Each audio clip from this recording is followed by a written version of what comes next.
Graça e paz seja com todos. Sermão por John Newton, um esboço do temperamento do cristão. Sem nenhum preâmbulo, proponho agora dar-lhes algumas reflexões sobre o significado daquele nome que primeiro obteve em Antioquia. Em outras palavras, o que é ser um cristão. Quais são os efeitos que, desconsiderando as inevitáveis enfermidades que acompanham o atual estado de mortalidade, podem ser esperados de um conhecimento experimental real do Evangelho? Eu não insinuaria que ninguém é cristão, que não tem o caráter que eu descreveria, pois então temo que eu mesmo não seja cristão. Vou apenas considerar o que as Escrituras nos encorajam a almejar, como o prêmio de nosso alto chamado nesta vida. Geralmente é permitido e lamentado que somos muito propensos a viver abaixo de nossos privilégios e a não alcançar o que o Espírito e as promessas do Evangelho nos indicam como atingíveis. A frase admirada do Sr. Pope, um homem honesto, é a obra mais nobre de Deus.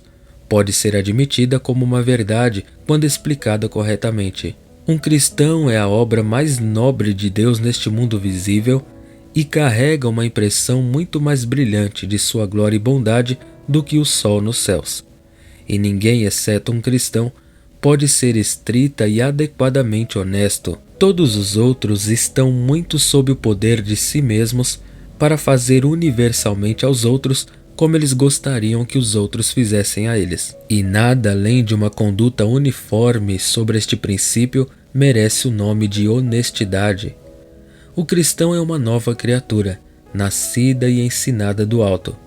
Ele foi convencido de sua culpa e miséria como pecador, fugiu para se refugiar na esperança que lhe foi apresentada, viu o Filho e acreditou nele. Seus preconceitos naturais contra a glória e a graça da salvação de Deus foram subjugados e silenciados pelo poder do Todo-Poderoso. Ele aceitou o amado e tornou-se aceitável nele. Ele agora conhece o Senhor, renunciou às noções confusas, distantes e desconfortáveis que uma vez formou de Deus, e o contempla em Cristo, que é o caminho, a verdade e a vida, a única porta pela qual podemos entrar para qualquer conhecimento verdadeiro e satisfatório de Deus ou comunhão com Ele. Ele agora vê Deus em Cristo, reconciliado, um Pai, um Salvador e um amigo, que livremente perdoou todos os seus pecados e lhe deu o espírito de adoção. Ele agora não é mais um servo, muito menos um estranho, mas um filho. E porque um filho, um herdeiro já interessado em todas as promessas do Evangelho, admitido no trono da graça e um espectador seguro da glória eterna. O Evangelho é projetado para nos dar não apenas um talvez ou uma probabilidade, mas uma certeza tanto de nossa aceitação quanto de nossa perseverança, até que a morte seja tragada pela vida. E embora muitos estejam tristemente flutuando e perplexos sobre esta cabeça, e talvez todos estejam assim por um tempo, ainda assim, há quem possa dizer: sabemos que somos de Deus, e portanto eles são firmes e inabaláveis em seu caminho, porque estão confiantes de que seu trabalho não será em vão, mas que quando estiverem ausentes do corpo, estarão presentes com seu Senhor. Este é o estado do cristão avançado e experiente, que, sendo capaz de fazer de sua profissão o principal negócio de sua vida, é forte no Senhor e na força de seu poder. Todo aquele que tem esta esperança em Cristo purifica-se a si mesmo, assim como ele é puro. Eu agora tentaria um esboço do temperamento do cristão, formado sobre esses princípios e esperanças. O temperamento do cristão voltado para Deus é evidenciado pela humildade. Ele recebeu do Getsemane e do Gólgota tal senso do mal do pecado e da santidade de Deus, combinado com seu amor incomparável pelos pecadores, que penetrou profundamente em seu coração. Ele tem uma lembrança comovente do estado de rebelião e inimizade em que viveu contra esse Deus santo e bom. E ele tem uma percepção rápida das impurezas e defeitos que ainda degradam seus melhores serviços. Sua boca, portanto, parou de se vangloriar. Ele é vil aos seus próprios olhos e fica maravilhado com o fato de o Senhor visitar tal pecador com tal salvação. Ele vê uma desproporção tão vasta entre as obrigações que está sob a graça e os retornos que faz, que está disposto, sim constrangido, a adotar as palavras do apóstolo sem afetação e a se considerar menos do que o menor de todos os santos. Conhecendo o seu próprio coração, enquanto ele vê apenas o exterior dos outros, ele não é facilmente persuadido de que pode haver um crente na terra tão fraco, tão infrutífero, tão indigno quanto ele. No entanto, embora humilhado, ele não desanima, pois desfruta de paz. A dignidade, ofícios, sangue, retidão, fidelidade e compaixão do Redentor, em quem ele descansa, confia e vive, para sabedoria, retidão, santificação e redenção, são adequados a todos os seus desejos e vontades e fornecem-lhe uma resposta para cada objeção, e não lhe dê menos confiança em Deus do que se ele fosse tão sem pecado quanto um anjo, pois ele vê que, embora o pecado tenha abundado nele, a graça superabundou em Jesus. Com relação ao passado, todas as coisas se tornaram novas. Com relação ao presente e ao futuro, ele se apoia no braço todo-poderoso e confia na palavra e no poder que fez e sustenta os céus e a terra. Embora ele se sinta indigno das menores misericórdias, ele reivindica e espera as maiores bênçãos que Deus pode conceder. E estando enraizado e fundamentado no conhecimento e amor de Cristo, sua paz permanece e não é muito afetada nem pela variação de seus próprios quadros emocionais, nem pelas mudanças das dispensações de Deus em relação a ele enquanto aqui. Com tal senso de si mesmo, tal paz sincera e esperança celestial, como pode seu espírito se não respirar amor a seu Deus e Salvador? É de fato a perfeição de seu caráter e felicidade que sua alma esteja unida pelo amor ao bem supremo. O amor de Cristo é a alegria de seu coração e a fonte de sua obediência. Com a presença de seu Salvador, ele encontra um céu iniciado na terra, e sem ela, todas as outras glórias do estado celestial não o contentariam. Ele percebe a excelência de Cristo, seu amor pelos pecadores, especialmente seu amor moribundo. O amor de Cristo por si mesmo, ao buscá-lo e salvá-lo quando perdido, e salvá-lo ao máximo. Você pode conceber melhor do que eu posso descrever como e por que Jesus é querido pelo coração que o conhece. A parte da vida do cristão que não é empregada no serviço ativo de seu Senhor é gasta principalmente em buscar e manter comunhão com Ele. Para isso, estuda a palavra da graça e frequenta as ordenanças, onde o Senhor prometeu encontrar-se com seu povo. Estas são suas horas de ouro, e quando assim empregado, quão pobre e trivial tudo o que o mundo chama de grande e importante aparece aos seus olhos. Sim, ele é solícito em manter uma comunhão de coração com seu amado em suas cenas mais movimentadas. E tanto quanto ele pode ter sucesso, alivia todos os seus trabalhos e suaviza todos os seus problemas. E quando ele não está em comunhão com seu Senhor, nem agindo por ele, ele considera seu tempo perdido e fica envergonhado e triste.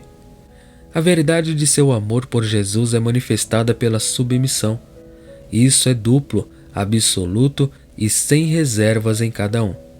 Ele se submete à sua vontade revelada, conforme lhe foi dado por preceito e pelo próprio exemplo de Cristo. Ele pretende seguir os passos de seu Salvador e toma consciência de todos os seus mandamentos, sem exceção e sem hesitação.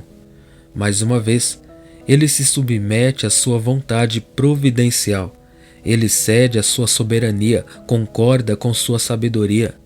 Ele sabe que não tem o direito de reclamar de nada porque é um pecador que merece o inferno. E ele não tem motivos para reclamar porque tem certeza de que o Senhor faz tudo bem. Portanto, esta submissão não é forçada, mas é um ato de confiança. Ele sabe que não é mais indigno do que ele é incapaz de escolher por si mesmo e, portanto, regozija-se porque o Senhor se comprometeu a cuidar dele. E se ele fosse compelido a fazer sua própria escolha, ele poderia apenas escolher que todas as suas preocupações deveriam permanecer naquela mão para a qual ele já as entregou. E assim ele julga tanto os assuntos públicos quanto os pessoais. Ele não pode ser um espectador indiferente dos pecados nacionais, nem sem apreensão de suas merecidas consequências. Ele sente e quase treme pelos outros, mas ele mesmo habita sob a sombra do Todo-Poderoso, em um santuário que não pode ser forçado a entrar. E, portanto, se ele visse a terra abalada e as montanhas lançadas no meio do mar, seu coração não se comoveria muito, pois Deus é seu refúgio. O Senhor reina. Ele vê a mão de seu Salvador dirigindo toda a aparência sombria e dominando tudo para a realização de seus próprios grandes propósitos. Isso satisfaz, e embora os ventos e as ondas sejam fortes, ele tem um piloto infalível e todo-poderoso a bordo com ele. E de fato, por que ele deveria temer quando não tem nada a perder? Suas melhores preocupações estão seguras, e outras coisas que ele mantém como presentes de seu Senhor, a cujo chamado ele está pronto para renunciar da maneira que quiser, bem sabendo que criaturas e instrumentos não podem por si mesmos tocar um fio de cabelo de sua cabeça sem a permissão do Senhor, e que se ele os permitir, deve ser para o melhor. Eu poderia ampliar mais, mas considerarei o temperamento do cristão a respeito de si mesmo. Ele vive piedosamente e sobriamente. Por sobriedade queremos dizer mais do que ele não é um bêbado. Seu temperamento para com Deus, é claro, o molda para uma moderação em todas as coisas temporais. Ele não é escrupuloso ou supersticioso. Ele compreende a liberdade do Evangelho, que toda criatura de Deus é boa se for recebida com ação de graças. Ele não pretende ser desnecessariamente singular nem praticar austeridades autoconcebidas. O cristão não é estoico nem cínico, mas encontra motivos diários para vigilância e moderação. Satanás não costuma tentar um crente para crimes grosseiros. Nossas maiores armadilhas e conflitos mais dolorosos geralmente são encontrados em coisas lícitas em si mesmas, mas prejudiciais a nós por seu abuso, absorvendo muito de nosso tempo ou de nossos corações, ou de alguma forma nos indispondo para a comunhão com o Senhor. O cristão terá ciúmes de qualquer coisa que possa embaraçar suas afeições, diminuir seu zelo ou restringi-lo em suas oportunidades de servir a seu Salvador. Ele também está contente com sua situação, porque o Senhor a escolheu para ele. Ele não está ansioso por acréscimos e alterações em suas circunstâncias. Se a providência divina aponta e leva a uma mudança, ele está pronto para seguir, embora deva ser o que o mundo chamaria de melhor para pior, pois ele é um peregrino e um estrangeiro aqui e um cidadão do céu. Como as pessoas ricas às vezes ao viajar se submetem alegremente a acomodações inconvenientes, muito diferentes de suas casas, e se consolam pensando que nem sempre devem viver assim, assim o cristão não é muito solícito com as circunstâncias externas. Se ele os tiver, ele os usará moderadamente. Se ele tiver poucos deles, ele pode fazer um bom turno sem eles. Ele está apenas em uma jornada e logo estará em casa. Se ele é rico, a experiência confirma as palavras de nosso Senhor: cuidado, esteja atento contra todos os tipos de ganância. A vida de um homem não consiste na abundância de seus bens. Lucas 12:15. Isso o satisfaz. Ele sabe que uma grande sala, uma multidão de criados e 20 pratos em sua mesa nada acrescentam à verdadeira felicidade da vida. Portanto, ele não terá seu coração voltado para tais coisas. Se ele está em um estado mais pobre, ele está mais disposto a ter pena do que a invejar os que estão acima dele, pois ele sabe que eles devem ter muito ônus dos quais ele está livre. No entanto, a vontade de Deus e a luz de seu semblante são as principais coisas que o cristão, seja rico ou pobre, considera, e, portanto, Sua moderação é divulgada a todos os homens. Um terceiro ramo do temperamento do cristão respeita seus semelhantes. E aqui, penso eu, se eu já não tivesse preenchido uma folha, poderia ampliar com prazer.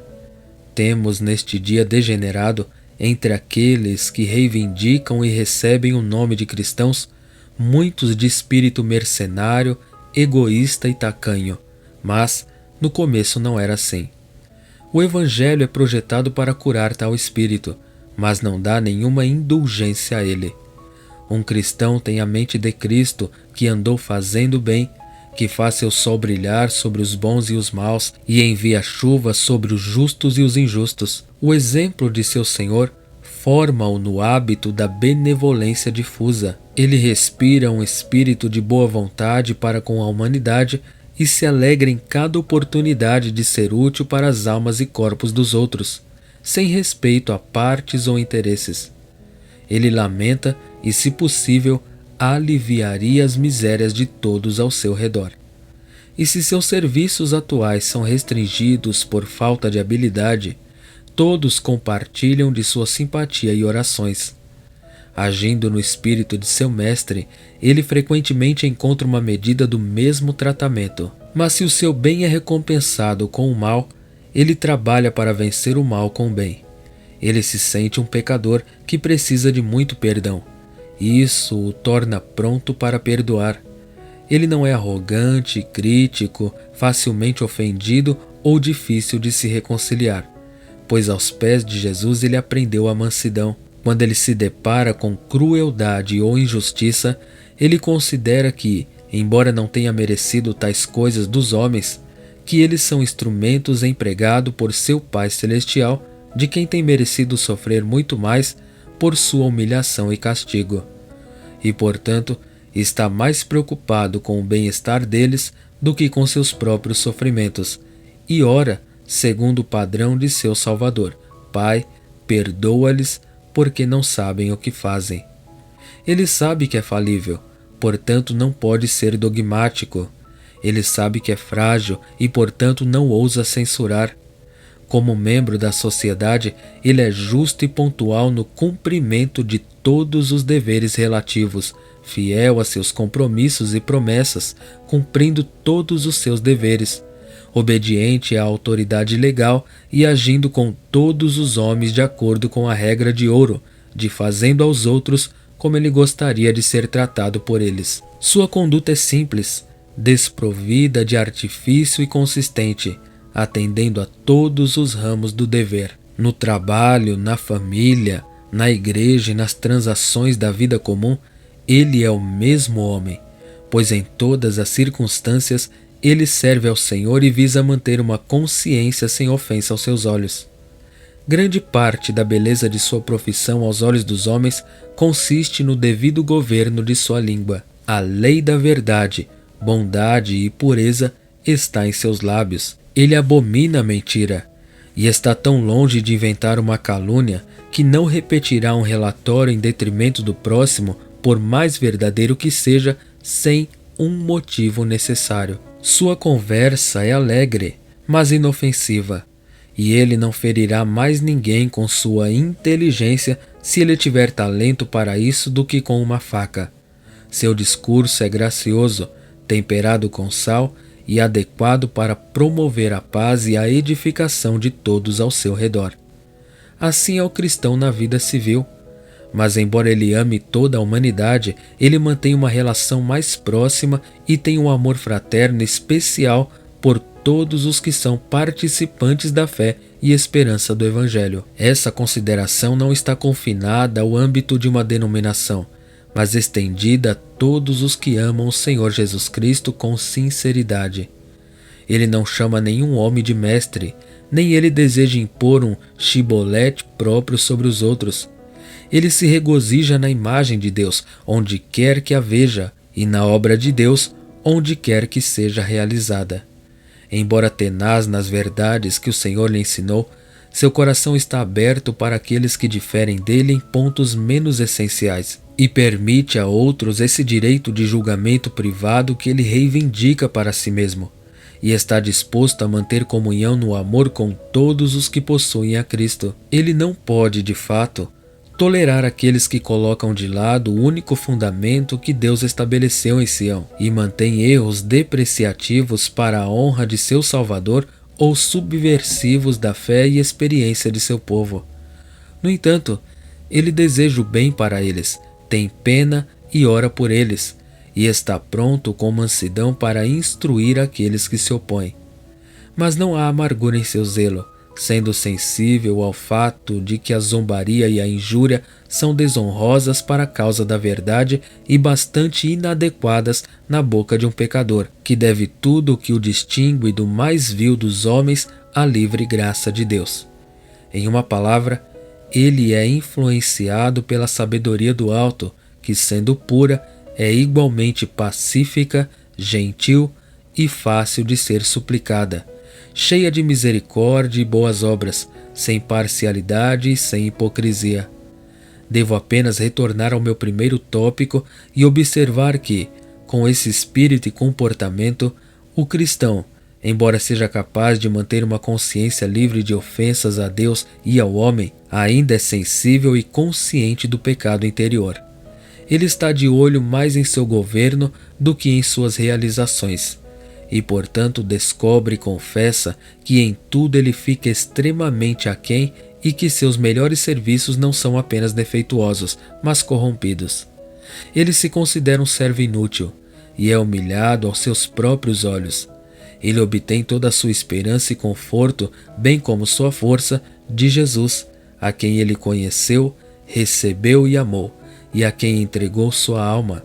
Ele renuncia a toda confiança na carne e considera todas as coisas como perda em comparação com a grandeza incomparável de conhecer a Cristo, seu Senhor, por quem ele perdeu todas as coisas, considerando-as como lixo para que ele possa ganhar a Cristo.